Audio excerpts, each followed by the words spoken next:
आपके और हमारे दिलों को मिला दे और अल्लाह सुब्हानहू व तआला हमको तौफीक दे कि हम हक के रास्ते पर चलें, मुजरिमों को इंसाफ दिलाएं और जो लोग इक़्तिदार की कुर्सियों पर बैठकर उसका बेजा इस्तेमाल कर रहे हैं, अल्लाह मजलिस इत्तेहादुल मुस्लिमीन के जरिए उन लोगों से छुटकारा दिला दे। अजीज दोस्तों और बुजुर्गों, मैं शुक्रगुजार इसलिए भी हूँ आपका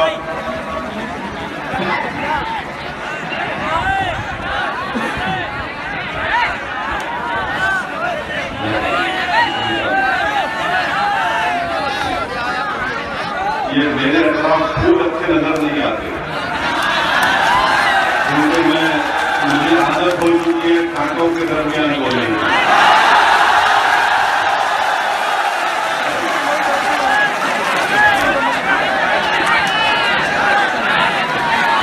दुश्मनों के दरमियान में ठहर कर बोलने की जो आदत हो गई,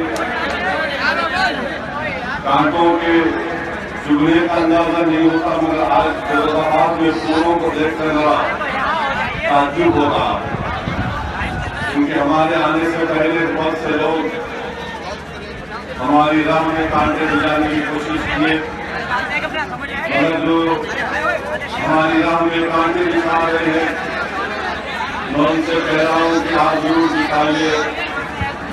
आपके कांटे दिखाने से मुझे तकलीफ नहीं होगी, क्योंकि मैं उस अजीम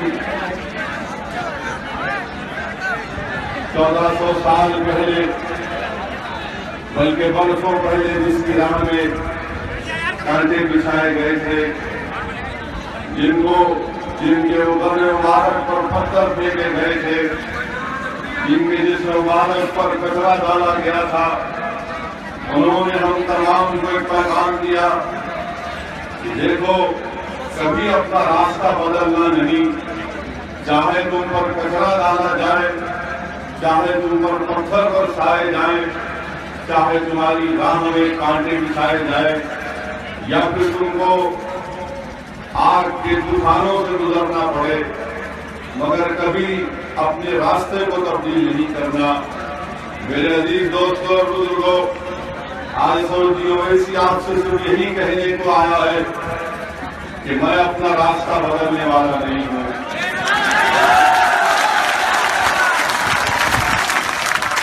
जाहिर है कि जो मैं रास्ता चुना हूं, जो रास्ते पर चल रहा हूं, मुझे बहुत सी बातें समझने में मिलती हैं, बहुत से लोग बहुत सी बातें करते हैं, मगर मैं बड़ी इज्जत के साथ और अदब के साथ अर्ज करना चाहूंगा कि याद रखिए, मैंने अपनी जान का सौदा कर चुका हूं। मुझे अपनी जान की परवाह नहीं है, क्योंकि मुझे पूरा यकीन है कि एक न एक दिन इंशाअल्लाह ताला मैं इस दुनिया से जाऊंगा। हो सकता है कि मेरी जिंदगी में अल्लाह फैज़-ओ-मन की सोबतें लिखा होगा, हो सकता है कि मुझे और मसाइल और मुश्किलात को बर्दाश्त करना पड़ेगा, मगर जो लोग ये समझते हैं कि मुझे खाक और खून के दरियाओं में डालकर या फैज़-ओ-मन की धमकियां देकर या फिर मेरी राह में कांटे बिछाकर मेरे अज़म और हौसले को कमजोर कर सकते हैं, मैं इनसे बड़ी इज्जत के साथ कहना चाह रहा हूं कि आप बड़े हैं, ताकतवर है, आप मेरी जान ले सकते हैं, आप मेरी गर्दन को काट सकते हैं, आप मुझे फैज़-ओ-मन की सोबतों में डाल सकते हैं, मगर याद रखिए, जब तक इस असदुद्दीन ओवैसी के जिस्म में जान का एक खतरा बाकी रहेगा, मैं पीछे हटने वाला नहीं हूं। 65-70 साल गुजार किए, डर डर कर हमने जिंदगी गुजारी, खौफ में जिंदगी गुजारी, कोई धमकी दे दिया तो हम डर गए। मैं आज फिरोजाबाद के गयूर नौजवानों से कहना चाहूंगा, बड़ी इज्जत के साथ हमारे बुजुर्गों से कहना चाहूंगा, क्या हम अपने हक को मनवाएंगे अब हम अपने हक की मुतालबा नहीं करेंगे। हमारे हुकूक क्या है वो दुनिया जानती है।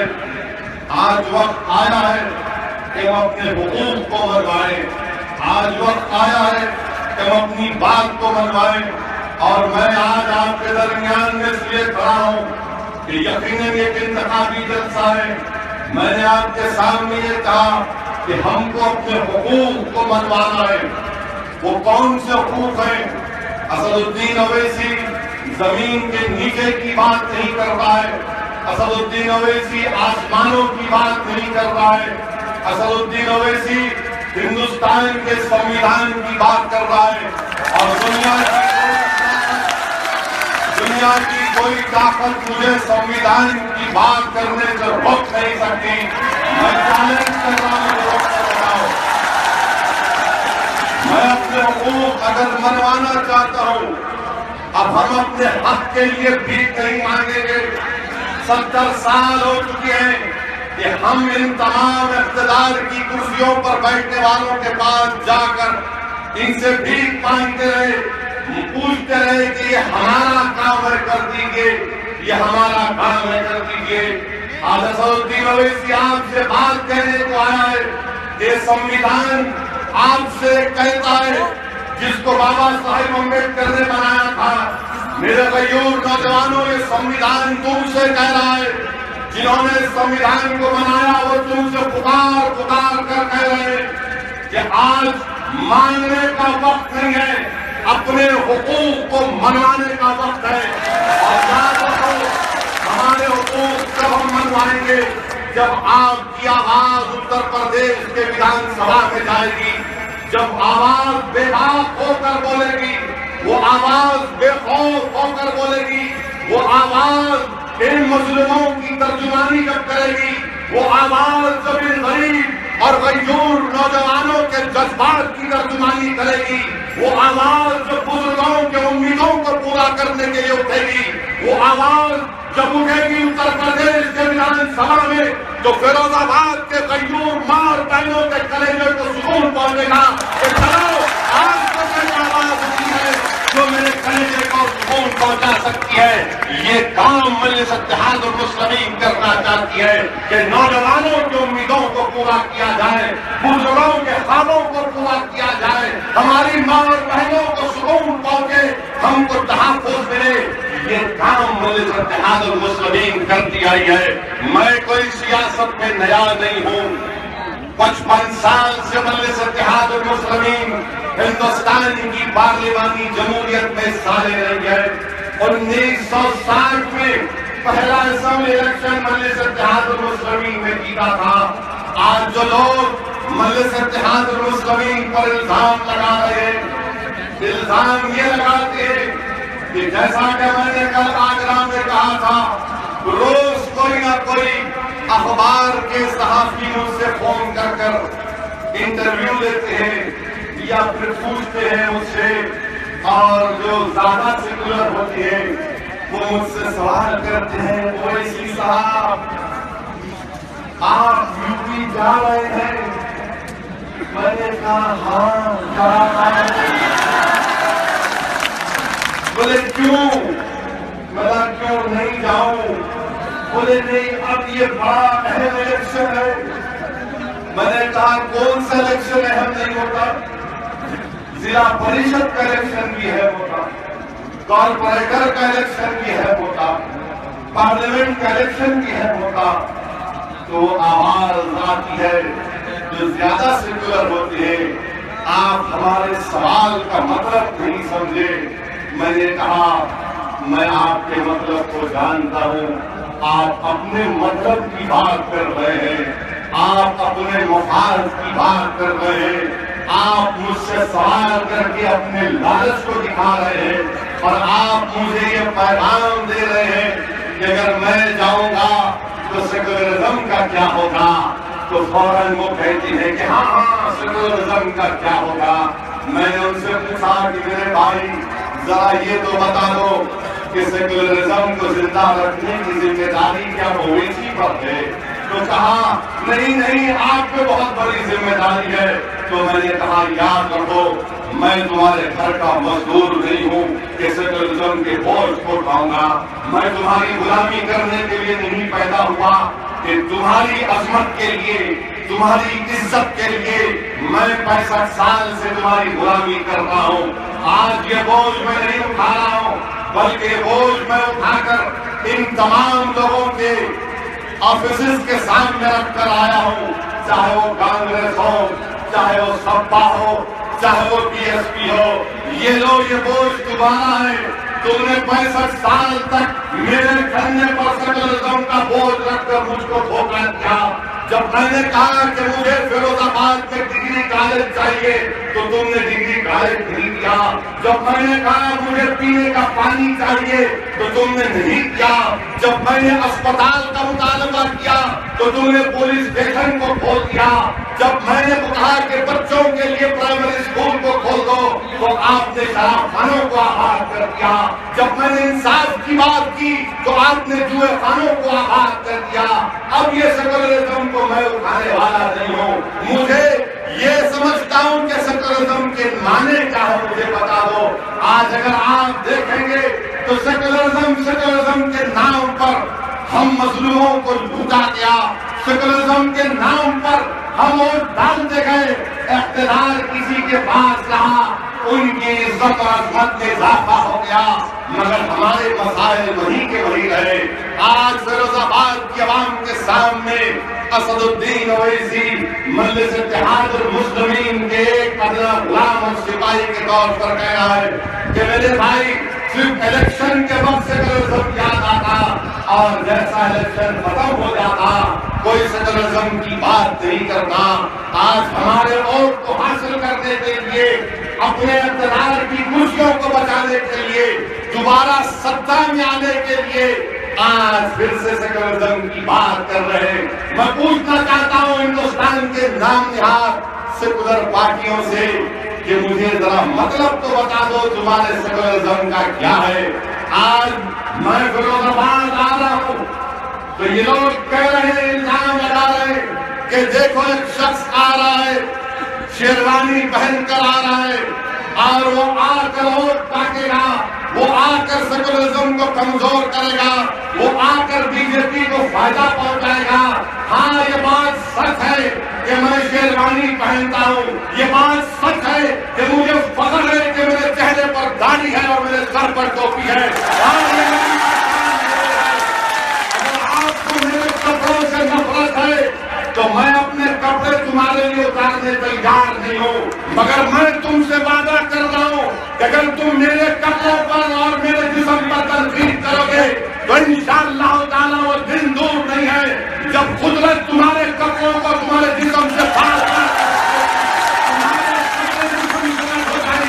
इक़्तिदार तुम्हारे पास नहीं आने वाला है। आज हम पर इल्जाम लगाने वालों कहते हैं कि ये और काटने को आया है। ठीक है, अगर थोड़ी देर के लिए मान लिया जाए इनके इस इल्जाम को, तो मैं इनसे पूछना चाहता हूं, उत्तर प्रदेश में 80 पार्लिमानी सीटें हैं, जरा ये तो बता दीजिए 70 सीट पर नरेंद्र मोदी मित्रों कैसे कामयाब हो? मैं कामयाब किया गया। फिरोजाबाद की आवाम को मैं एक पैगाम देना चाह रहा हूं, ताकि जब आप यहां से उठकर जाएंगे, मैं चाहता हूं कि आप एक फिक्र लेकर उठे यहां से। यह नहीं कि मैं जज्बाती तकरीर कर दूं, आप नारे मारकर खुश हो जाएं और मेरी अना को तस्कीन हो जाए कि मैंने बहुत अच्छी तकरीर की। मैं अपनी नाकामी समझूंगा, इसलिए कि मैं नहीं चाहता कि मेरी तकरीर पर कोई नारे लगाकर मुझे दाग दे। मेरे भाई, ये कोई मुशायरा नहीं है, ये कोई ऑर्केस्ट्रा या कोई कल्चरल प्रोग्राम नहीं है।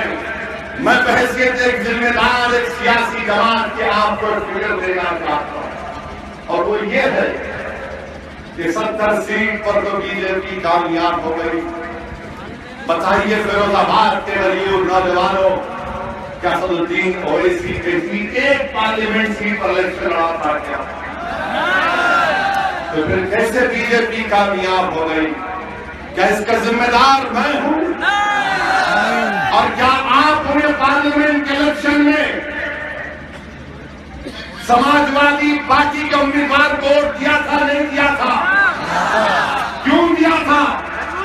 इसलिए दिया था कि मोदी को रोका जाए। फिर मोदी कैसे जीत गया दूसरी जगहों पर? ये सवाल आपके लिए है।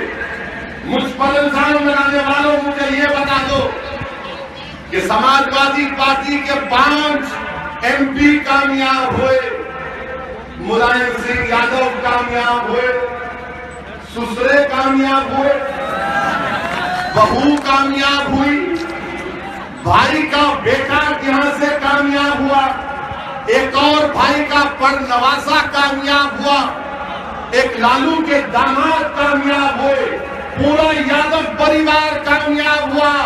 अगर कोई कामयाब नहीं हुआ तो संभल के शफीकुर रहमान पर कामयाब नहीं हुए। तो बताओ फिरका परस्त कौन है? बताओ फिरका परस्त कौन है? कौन बीजेपी की मदद कर रहा है? ये लोग खानदान को बिगाड़ना चाहते हैं। मैं खानदान की बात नहीं कर रहा हूं।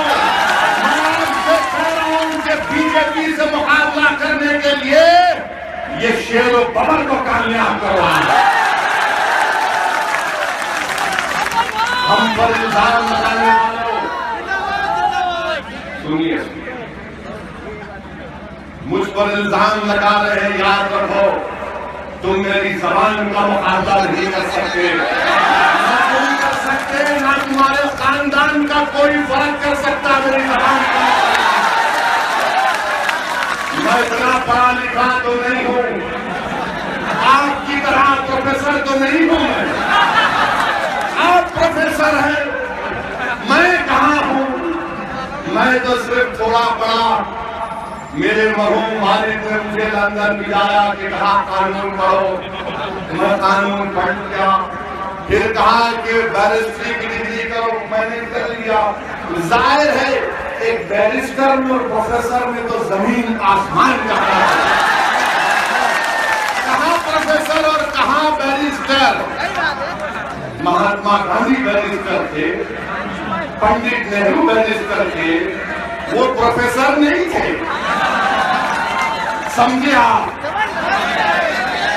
ये हम बताना चाहते हैं कि हम पर इल्जाम लगाते हैं कि आप आएंगे तो वोट कट जाएगा।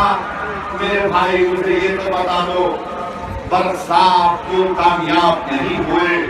और फिर आज कांग्रेस पार्टी से अलायंस, कांग्रेस पार्टी से भी 2 ही जीते, 2 ही जीते, तीसरा नहीं जीता। कहां गया तीसरा? तो कोई नहीं बता सकते। इनका वोट चला गया मोदी के पास, इनका चाहने वाला चला गया मोदी के पास, और हम मोदी को रोकने के लिए बराबर वोट डालते गए, बराबर वोट डालते गए। अब से नहीं, हमने आजादी के बाद से आज तक किसी फिरका परस्त को वोट नहीं किया। हमने कभी किसी फिरका परस्त पार्टी को साथ नहीं किया। और जब मैं कह रहा हूं हम, इससे मुराद सब, इससे मुराद सिर्फ आप या मैं नहीं, इससे मुराद सब है।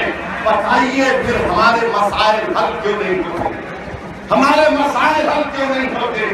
मेरे अजीज दोस्तों और बुजुर्गों, एक और बात जो आपके सामने बड़े ही अदब के साथ अर्ज कर रहा हूं कि मुझ पर इल्जाम लगाते हैं कि ये भड़काऊ भाषण देता है, मुझ पर इल्जाम लगाते हैं कि तकरीर जज्बाती करता है। हाँ, अगर मेरी तकरीर जज्बाती होती है तो इसमें मेरी गलती नहीं है। मैं क्या करूं कि अगर मेरी जबान में कड़वाहट है तो ये कड़वाहट इसलिए पैदा हुई कि मैंने 65 साल तुम्हारे दौरे इख्तियार को देखा। मैंने 65 साल में उत्तर प्रदेश में जीडी पंत से लेकर बड़े बड़े चीफ मिनिस्टरों की क़ियादत को देखा। और जब मैं नजर दौड़ाता हूं तमाम के देखकर बढ़ बढ़कर मेरी जबान में कड़वाहट पैदा हो गई। अगर मेरी जबान में कड़वाहट है नौजवानों, तो इसके जिम्मेदार मैं नहीं हूं, इसके जिम्मेदार ये लोग हैं जिन्होंने हुकूमत की कुर्सी को अवाम की ओर से हासिल की, मगर मजलूमों से इंसाफ नहीं किया। आज मेरी जबान में कड़वाहट है, दुश्मनों के लिए कड़वाहट नजर आती है, मगर याद रखो खुदारा मैं जिम्मेदारी के साथ कह रहा हूं, असदुद्दीन ओवैसी की जबान में कड़वाहट नहीं है। असदुद्दीन ओवैसी किसी मजहब के खिलाफ नहीं है। असदुद्दीन ओवैसी हक को बयान करने की कोशिश कर रहा है। असदुद्दीन ओवैसी मजलूमों के हुकूक को हासिल करने की कोशिश कर रहा है। असदुद्दीन ओवैसी उन लोगों के गम को बयान करने की कोशिश कर रहा है जो उत्तर प्रदेश की जेलों में मासूम सड़ रहे हैं। असदुद्दीन ओवैसी की जबान अगर खुलती है तो तुम्हारे हक के लिए। ओवैसी फिरोजाबाद को अपने लिए नहीं आया है। असदुद्दीन ओवैसी उत्तर प्रदेश को इलेक्शन लड़ने इसलिए आई है कि तुम लीडर बनो, तुम कायद बनो, ताकि तुम इस कार्रवाई को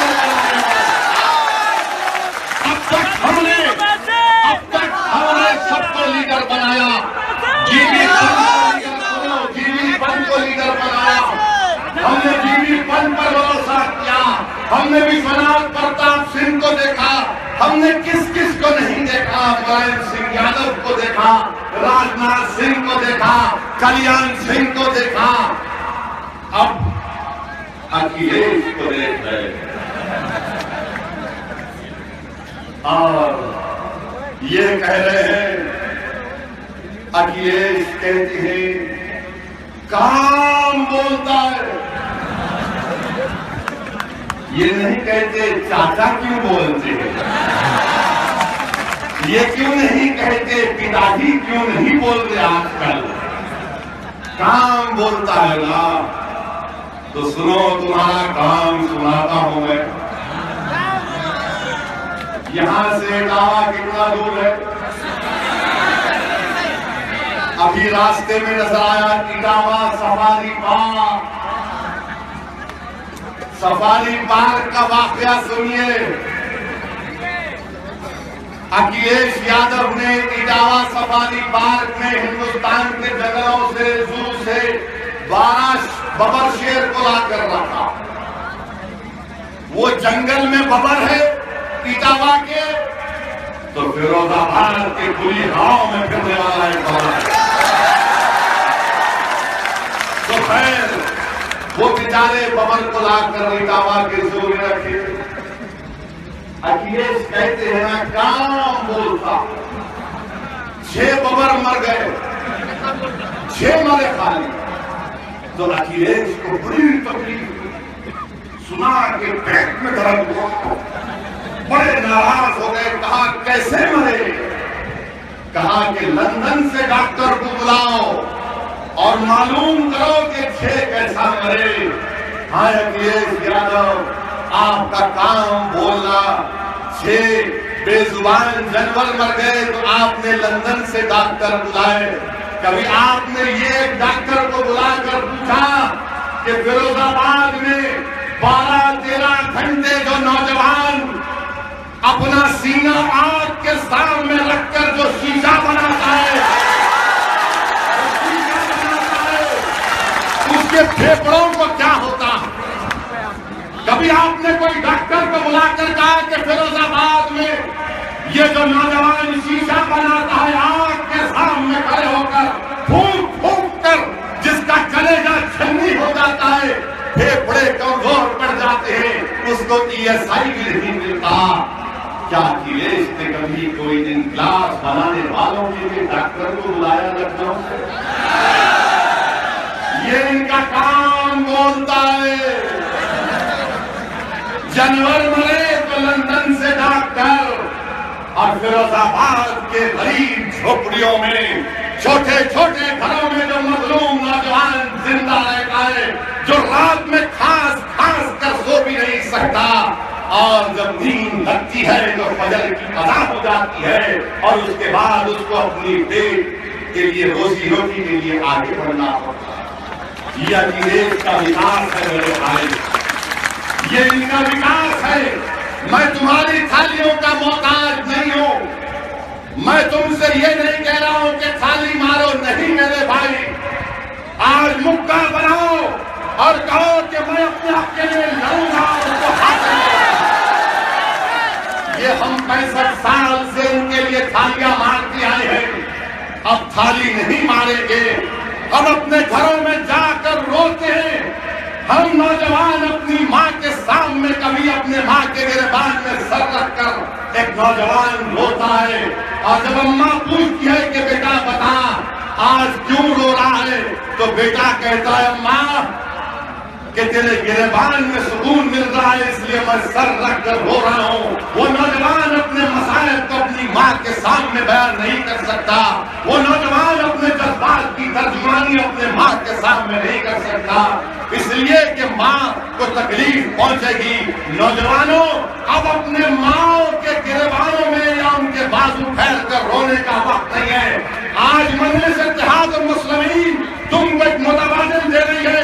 तुम नहीं रोगे, जो तुम्हारा हक नहीं दिया तुम उनको रुलाओ। यह हिंदुस्तान में हम नहीं रोएंगे मेरे भाई, हम नहीं रोएंगे, हम नहीं डरेंगे, हम नहीं गम खाएंगे, हम नहीं रोएंगे। हम 65 साल तक रो रो कर आज हमारी आंखों में आंसू भी नहीं आते। हम जालिम के जुल्म को नहीं सहेंगे।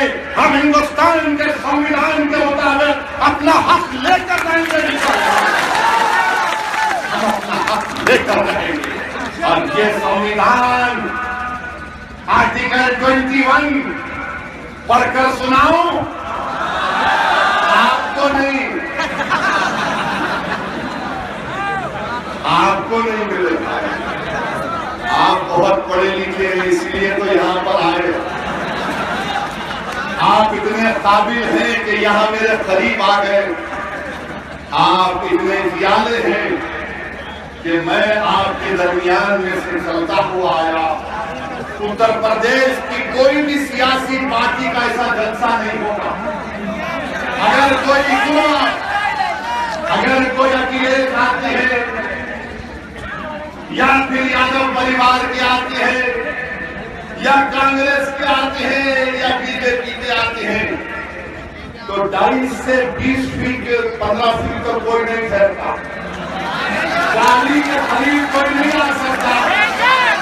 अल्हम्दुलिल्लाह मैं गाड़ी से उतरा तो आपने अपनी मोहब्बत कैसे मजारे किए कि मुझे लग रहा था कि मैं कहीं किसी के कदमों में ना गिर जाऊं। मगर अगर गिर भी जाता तो गम नहीं होता, क्योंकि मैं तुम्हारे सामने गिरने को तैयार हूं। मैं मोदी अखिलेश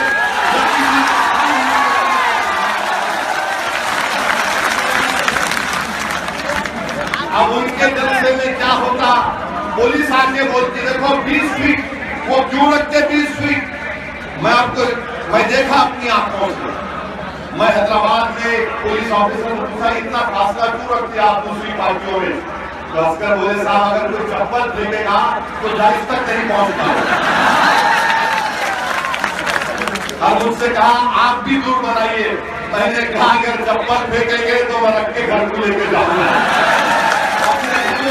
काफी बना करके देखो, मुझे आवाम ने कुछ नहीं दिया मगर एक चप्पल तो दिया, जिंदगी भर सजा के रखूंगा उसको। तो पुलिस वाले बोले अजीब आदमी है आप, बोला हो कब से हम अजीब ही।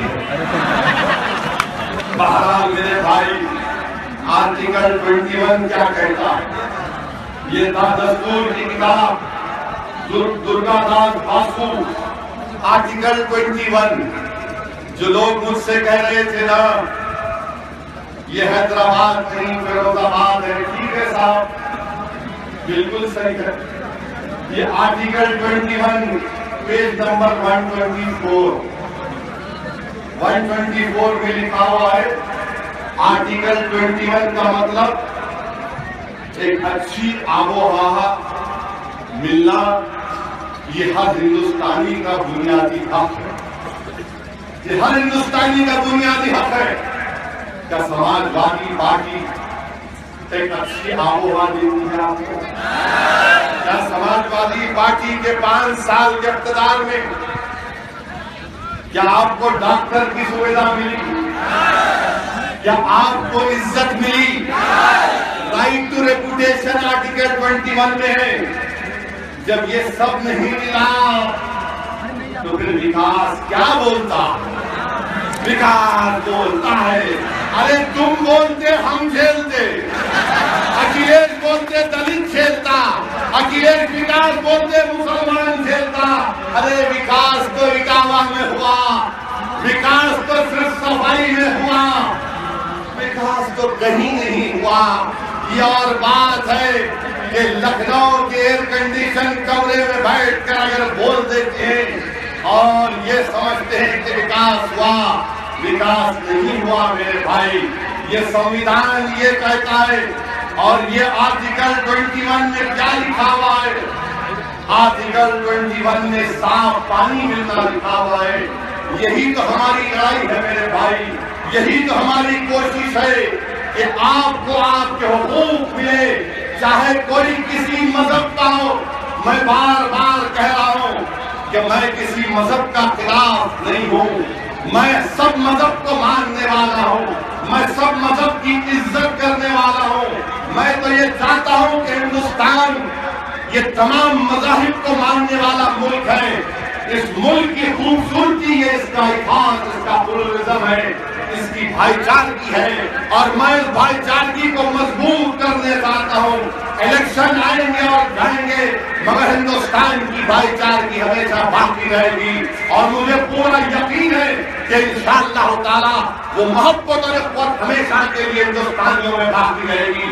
ये अवलीन काम है ममलकत इत्तेहादुल मुस्लिमीन कराची।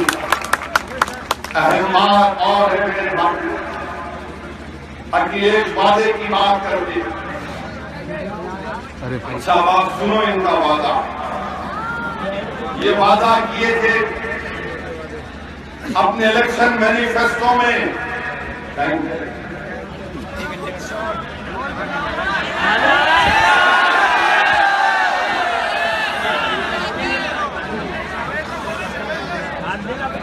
ठीक है, मैं तो रात भर बोलने तैयार, दूसरा काम आता ही नहीं सिवाय बोलने। समाजवादी पार्टी ने अपने 2012 के इलेक्शन मंशूर में, इलेक्शन मैनिफेस्टो में और अब के इलेक्शन मैनिफेस्टो में वादा किया। क्या वादा किया? कि वो एक कैंप करवाएंगे और कैंप के जरिए अक़लियतों में उनको नौकरी दिलाएंगे। 2012 के इलेक्शन मैनिफेस्टो में भी ये वादा किया गया। 2012 का इलेक्शन मैनिफेस्टो, मैं जो कुछ कह रहा हूं, कल जब समाजवादी पार्टी का जलसा होगा तो आप पूछ लेना उनसे कि क्या तुमने कोई कैंप किया जिसकी बुनियाद पर मुझे नौकरी मिली? तो बताया जाएगा कोई कैंप नहीं हुआ, कोई नौकरी नहीं हुई। 2012 के इलेक्शन मैनिफेस्टो में यह बात कही गई थी कि मुस्लिम इलाकों में कैंप करवाकर पुलिस में भर्ती करवाई जाएगी। बताओ कहां पर कैंप हुआ? और जिम्मेदारी के साथ कह रहा हूं कि उत्तर प्रदेश में पूरी पुलिस फोर्स के जो मंजूरशुदा जायदादें हैं, सैंक्शन पोस्ट है, वो 3,65,000 है और अब फिल वक्त उसमें 55% वैकेंसी है। जो पुलिस के अहदेदार आज यहाँ पर मौजूद हैं, मैं आपकी कुर्बानी को सलाम करता हूँ। बल्कि अखिलेश को तो ये चाहिए था कि आपको डबल तनख्वाह दे, आप पर जुल्म कर रहा है समाजवादी पार्टी। आप 55% जायदादें खाली हैं पुलिस की उत्तर प्रदेश में और इनमें नौजवानों को नौकरियां मिल सकती थी, सबको मिल सकती थी, मगर इसको पूरा नहीं किया। और समाजवादी पार्टी ये कहती है कि हमने 5 साल में 4,60,000 नौजवानों को नौकरियां दी। मैं फिरोजाबाद में खड़े होकर आपसे पूछना चाह रहा हूं, बताओ मेरे कईयों नौजवानों, क्या 4,60,000 जो नौकरियों का दावा किए कर रहा है, क्या आपको नौकरी मिली? जरा टीवी वालों जरा आवाज तो दिखाओ कम से कम। टीवी चैनल पर रात के 9 बजते ही बोलते हैं वो, इसीलिए ये बोल दिया। से भड़काऊ भाषण कर दिया, ओवैसी फिर से कंट्रोवर्सी पैदा कर दिया। जरा ये भी तो दिखाओ कि 4,60,000 नौकरियों का वादा किए कर रहे, और लोगों से जब पूछा जाता है बताओ नौकरी मिली, तो आवाज आती है नहीं मिली। तो फिर समाजवादी पार्टी विकास कहां का बोलता है तुम्हारा, और साइकिल पर बैठकर अब कह रहे हैं कि एक पहिया मैं हूं, एक पहिया कांग्रेस है। वाह रे वाह, अब एक साइकिल को एक आदमी नहीं चला पा रहा है, 2 बैठकर चलाएंगे। सुभान अल्लाह, सुभान अल्लाह। अच्छा, कहां बैठेगी कांग्रेस? पीछे बैठेगी या सामने बैठेगी? याद रखो, ये जो मिलन तुम्हारा हो रहा है, ये अब तुम आवाम को धोखा नहीं दे सकते। अब हम अपने वोट को जाये होने नहीं देंगे। फिरोजाबाद से अगर बीजेपी की कामयाबी को रोकना है, मैं जिम्मेदारी के साथ आपसे अर्ज कर रहा हूं मेरे भाई, आप मजलिस इत्तेहादुल मुस्लिमीन के उम्मीदवार को कामयाब करिए। समाजवादी पार्टी के कौन कौन से वादे तुम्हारे सामने बयान करूं, कौन से वादे उन्होंने पूरा किए। कहा था 2012 के इलेक्शन मैनिफेस्टो में कि मुस्लिम इलाकों में उर्दू स्कूल खोले जाएंगे, प्राइमरी अपर प्राइमरी। मैं चैलेंज कर रहा हूं समाजवादी से, बताओ तुमने फिरोजाबाद में कितने उर्दू स्कूल खोले, बता दो, लिस्ट फराहम कर दो यहाँ की आवाम को। कोई नहीं फराहम कर सकते। 2012 में कहा था कि जो बच्चे जेलों में हैं उनको छोड़ा जाएगा, उनको पैसे दिए जाएंगे। मैं चैलेंज कर रहा हूं समाजवादी पार्टी को, उन 100 बच्चों के नाम और पते बता दो जिन्होंने 5 साल में तुमने छोड़ा, जिनको तुमने कंपनसेशन किया। तो जवाब आएगा 0 0 0। मैं चैलेंज कर रहा हूं समाजवादी से कि बताओ तुमने वादा किया था उत्तर प्रदेश के मुस्लिम अक़लियतों से 2012 के इलेक्शन मैनिफेस्टो कि तुम 18% रिजर्वेशन दोगे। कहां गया तुम्हारा वादा? तुम एक कमेटी नहीं बनाए। अरे तुम्हारा विकास समाजवादी वालों, तुम्हारा विकास नहीं, तुम विकास के नाम पर हमको धोखा दे रहे हो। मैं जो कुछ कह रहा हूं इनके इलेक्शन मैनिफेस्टो को सामने रखकर कह रहा हूं। वादा किया था कि दरगाह एक्ट बनाएंगे, वादा किया था कि वक्त की जायदादों पर जो कब्जा हो उसको निकालेंगे। बताओ फिरोजाबाद या फिर आगरा में कितने वक्त की जायदादें हैं, कितने आपने उसको कब्जों से खाली करवाया? तो मालूम होगा सबसे बड़े लैंड ग्रैबर तो आप ही हैं। ये मैं नहीं कह रहा हूँ, चाचा जान ने कहा, चाचा जान ने कहा। चाचा शिवपाल ने अगस्त 15, 14, 17 को हमारे बयान किया। मैं जब पढ़ता हूँ भूलता नहीं हूँ। बयान किया था कि लोग जमीनों वादे आपने पूरे किए और मुझ पर इल्जाम लगाते कि मैं वोट काटने को आया हूँ, सेकुलरिज्म को कमजोर करने को आया हूँ। तो समाजवादी पार्टी में आज शिवपाल भी है और अखिलेश के एक और चाचा जान भी जो बड़े उनके करीब हैं। शिवपाल ने खत लिखकर कहा था कि ये शख्स बीजेपी का एजेंट है, ये बीजेपी का काम समाजवादी ने कर रहा है। अरे एक दूसरे के खानदान के चाचा एक चाचा पर इल्जाम लगाता है। बताओ कि यादव साहब, क्या आपके वालिद बुजुर्गवार मुलायम सिंह यादव ने नहीं कहा कि अखिलेश मुस्लिम विरोधी है? आपने नहीं पढ़ा उस बयान को? तो फिर क्या मैं हूं? मैं कर रहा हूं ये सब? आप फैसला करो मेरे भाई। आपके सामने रख रहा हूं और डालने का इख्तियार आपको है। मैं पुकार पुकार कर थक भी जाऊंगा तो शायद आपके दिल तक मेरी बात ना पहुंचे, क्योंकि मैं जानता हूं कि जमहूरियत में इख्तियार आवाम का है। मगर मुझे पूरा यकीन है कि हक़ाइक़ और हक़ को जब बयान करूंगा वो जरूर हर इंसान के दिल में बात उतरेगी और दिलों को मोड़ने वाला तो अल्लाह है।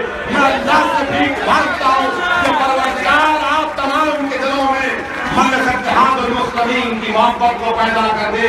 इनके इल्जामात, इनके वादों को तुम्हारे सामने रखकर पूछ रहा हूं मेरे भाई, बताओ कौन से वादे उन्होंने पूरे किए थे? 2012 में इलेक्शन मैनिफेस्टो में कहा था कि उत्तर प्रदेश में कोई फसाद नहीं होगा, मुजफ्फरनगर का फसाद हुआ।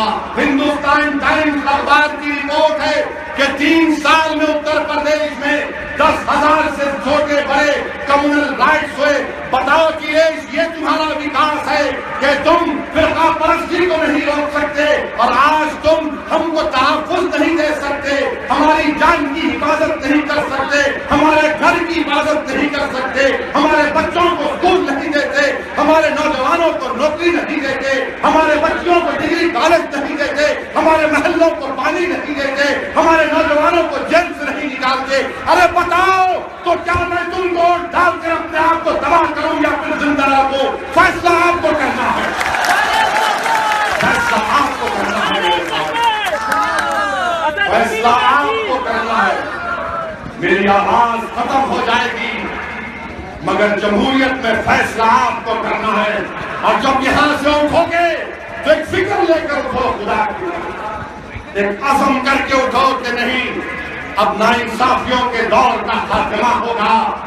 अब मैं डर डर कर वोट नहीं डालूंगा, यकीनन इंशाअल्लाह ताला हम बीजेपी को हराएंगे इंशाअल्लाह। हमने कब बीजेपी का साथ दिया,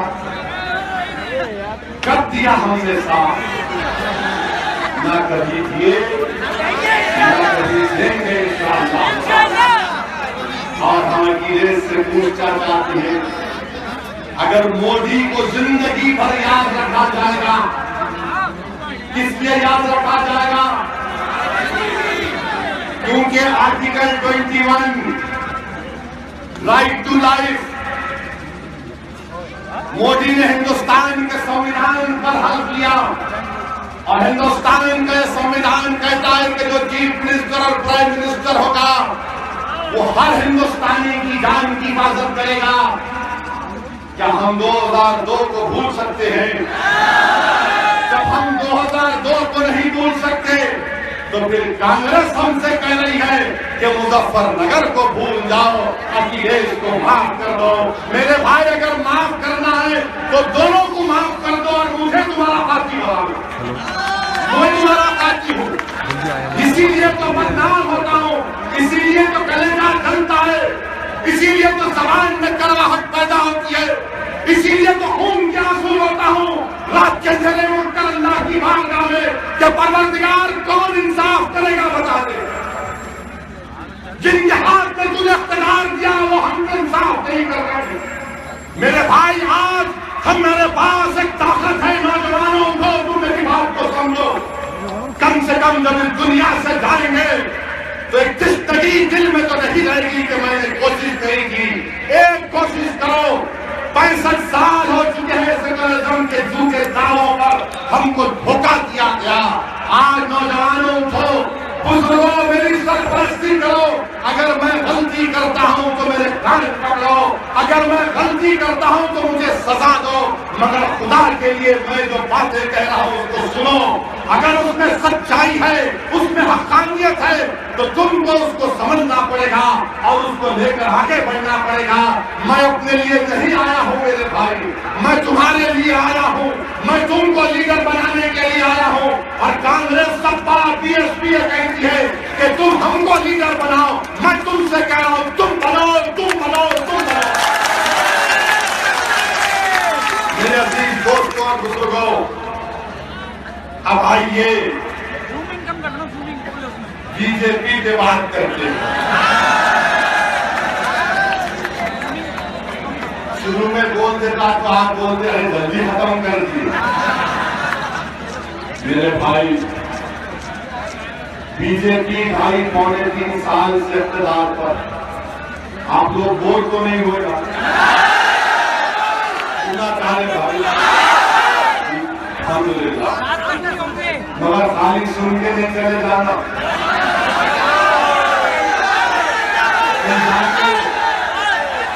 ये तो नहीं कहेंगे, ये बात तो अच्छी किया ओवैसी, मगर वोट क्या करेंगे?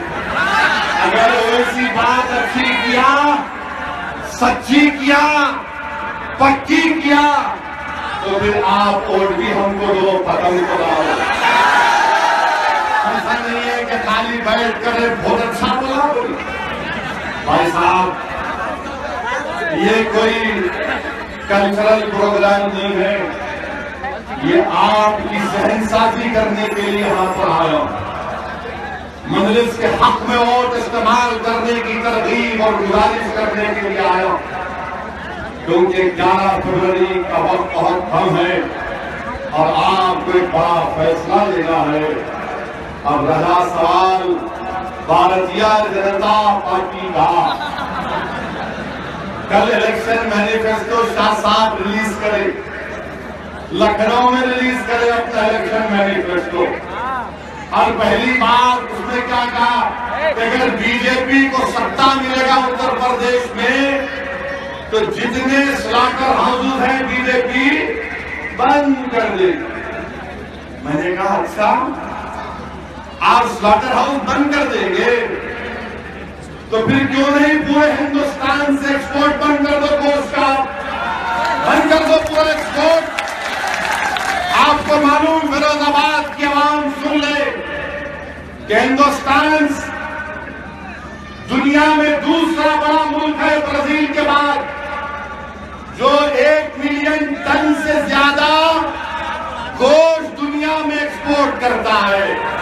आए मित्रों, तुम्हारी मोहब्बत, आए क्या साहब, 1 मिलियन टन गोश्त एक्सपोर्ट होता है हिंदुस्तान से, पूरा बंद कर दो ना। आप नहीं करेंगे, अगर बंद करेंगे तो 20,000 करोड़ का नुकसान होगा। कितना होगा? शाह साहब, अब बच्चे भी बोल रहे 20,000 करोड़। 15 लाख तो नहीं भूले ना आप? ये 3 साल में 15 लाख नहीं आए। हिंदुस्तान के वजीर आजम ने कहा था, भाइयों बहनों, लाख का पैसा लाएंगे डालेंगे तो हर गरीब के अकाउंट में 15 लाख होगा। आए वजीर आजम, 15 लाख की जगह 1500 नहीं आए। कहाँ गए तुम्हारे 15 लाख के वादे? पूरा स्लॉटर हाउस बंद कर देंगे। अरे एक्सपोर्ट ही बंद कर दो ना। नहीं करेंगे। गोवा में इलेक्शन लड़ रहे, गोवा में आज भी वहां पर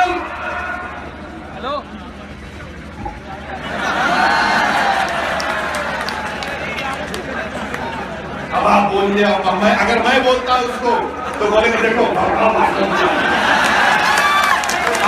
इशारे में। वहां बंद नहीं करेंगे, यहां बंद कर देंगे। क्यों? गोवा में उत्तर प्रदेश में कितना फर्क है। वहां पर भी तो आपकी हुकूमत है, वहां पर भी तो आप इख्तियार में आना चाहती हैं, मगर नहीं।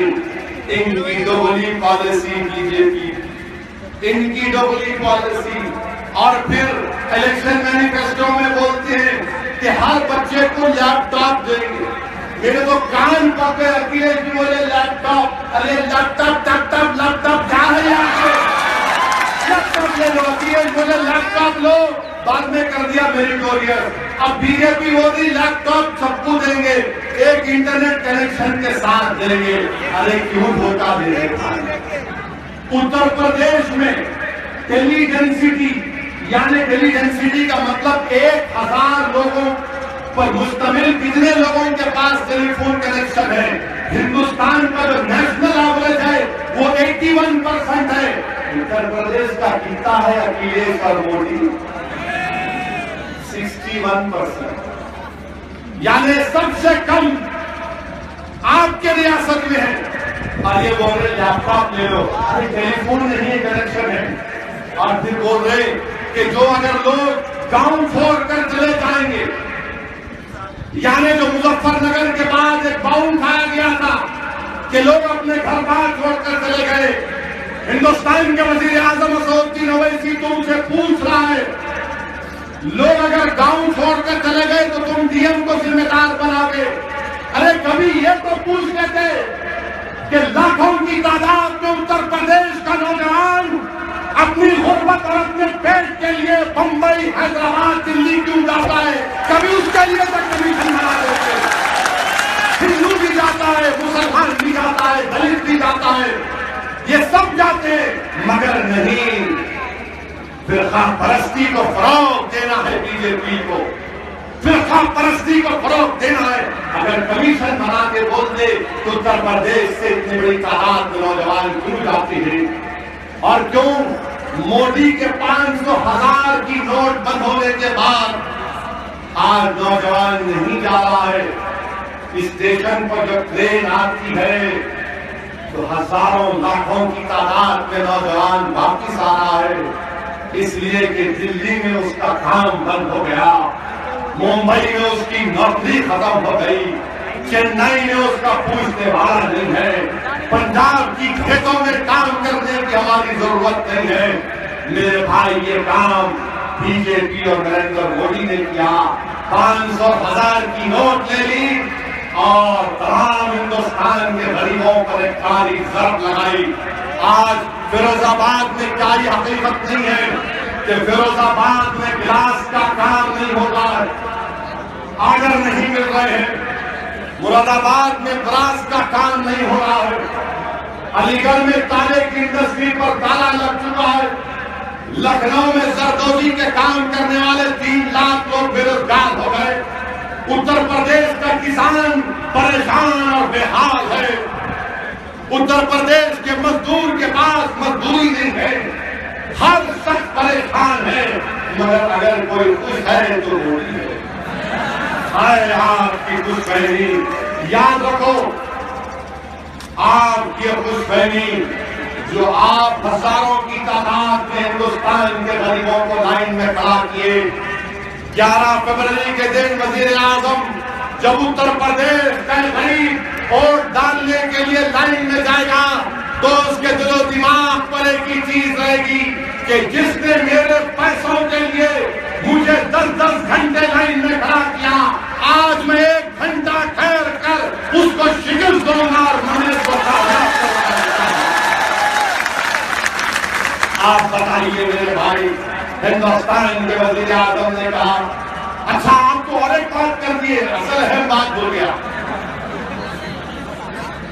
उन्होंने कहा, शाह साहब ने कहा, मेरे को फिर आप बुक नहीं करना, शाह साहब ने कहा कि अगर औरतें चाहेंगी तो बीजेपी की सरकार जब उत्तर प्रदेश में बनेगी हम ट्रिपल तलाक के ऊपर सुप्रीम कोर्ट में जाएंगे। शाह साहब, हम भी थोड़ा पढ़ना लिखना जानते हैं, क्या आपकी बीजेपी की सरकार सुप्रीम कोर्ट में हलफनामा दाखिल नहीं कर चुकी है? क्या आपकी मोदी सरकार सुप्रीम कोर्ट में हलफनामा दाखिल कर चुकी है कि ट्रिपल तलाक के खिलाफ है? अब कौन सी बात आप कर रहे हैं? उत्तर प्रदेश की आवाम को नौकरी चाहिए, उत्तर प्रदेश की आवाम तड़प रही है, सिसक रही है 500,000 नोट की वजह से। उत्तर प्रदेश की आवाम अखिलेश की सरकार के तकालीफ के बिना पर तड़प रही है, मगर बीजेपी को याद आता है ट्रिपल तलाक। अब अखबार वालों लिखना, आप कल ओवैसी ने बोला, शाह साहब बोले तो नहीं बोलेंगे, क्यों शाह है बोल के उनकी शाही है क्या?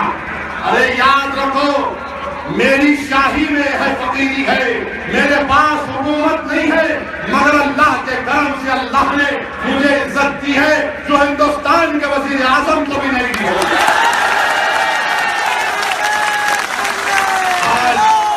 आप देखिए, इतने लोग बुंदेलखंड में घास खाकर मर गए, अखिलेश की सरकार मदद नहीं की, सूखा जब था। आज दोनों कह रहे हैं लोन माफी कर देंगे। अरे आपने क्यों नहीं किया? आप दोनों ने नहीं किया। मेरे भाई, ना अखिलेश में फर्क है ना मोदी में फर्क है। याद रखो 2014 को मोदी ने सपनों का सौदागर बनकर सपने दिखाए, हथेली में जन्नत दिखाया। 3.25 साल में आज हिंदुस्तान का गरीब परेशान है। आज वही एक्टिंग, वही डायलॉग, वही चीजें अखिलेश कर रहे। विकास बोलते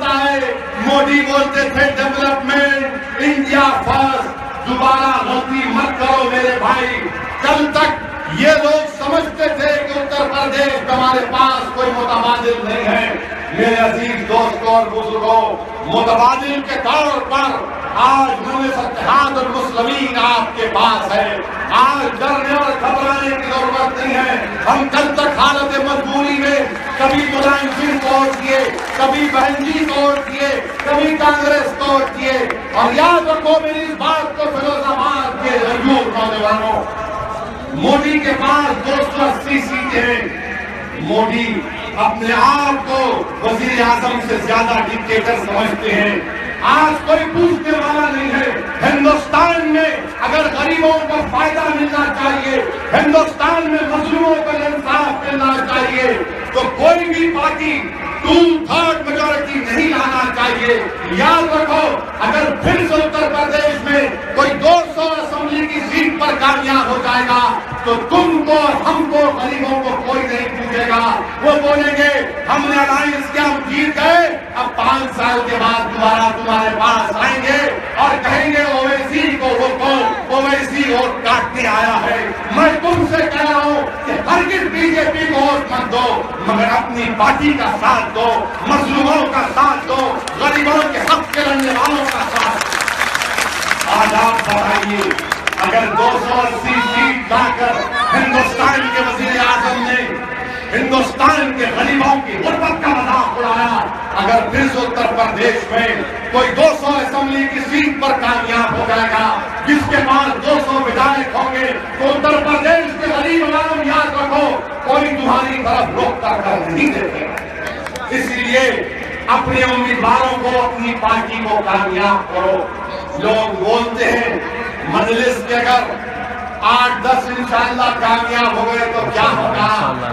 अरे मैं तुमको 8-10 की बात तो दूर की, जब तुम्हारा ये पागल भाई, जब तुम्हारा ये दीवाना, जब ये तुम्हारा गुलाम, जब पार्लियामेंट में खड़ा होता है तकरीर करने के लिए, मजलूमों के इंसाफ की बात करने के लिए, तो तुम देख लो कि मेरी एक आवाज को दबाने के लिए 200 बीजेपी के एमपी खड़े हो जाते हैं।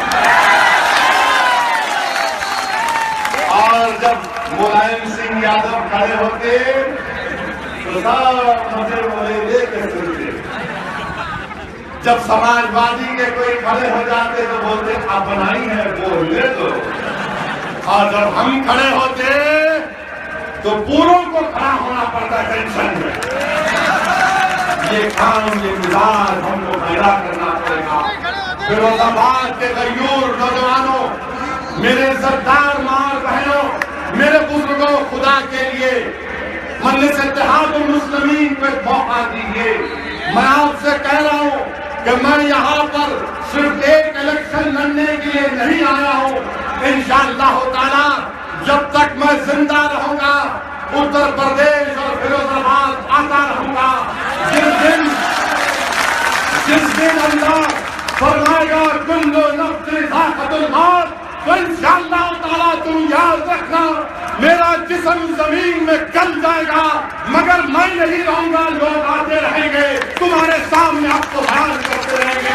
मेरे भाइयों को अब 65 साल का एक लंबा अरसा हो चुका है। अब और नाइंसाफी को हम बर्दाश्त नहीं कर सकते। हम मोदी से नहीं करेंगे, हम सपा से नहीं करेंगे, हम बीएसपी से नहीं करेंगे। अरे डरना किस बात का है? ये संविधान सबके लिए बराबर है। ये संविधान मुतालबा करता है सबसे इंसाफ करने के लिए। हमारी लड़ाई संविधान के हकूक की लड़ाई है।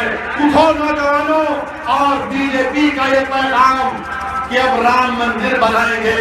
अरे कितने राम के नाम पर तो कितना इक़्तिदार बनाओ। कोर्ट में केस चल रहा है,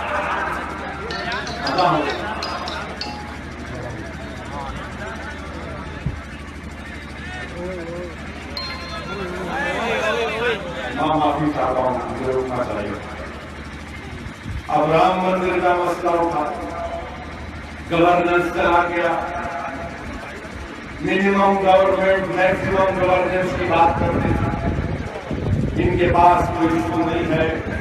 बहरहाल मेरे अजीज दोस्तों और बुजुर्गों, मैं आपसे अर्ज कर रहा था कि फिरोजाबाद में आप गिलास का काम करते हैं, आप बड़ी एहतियात के साथ उस गिलास में खूबसूरती पैदा करते हैं।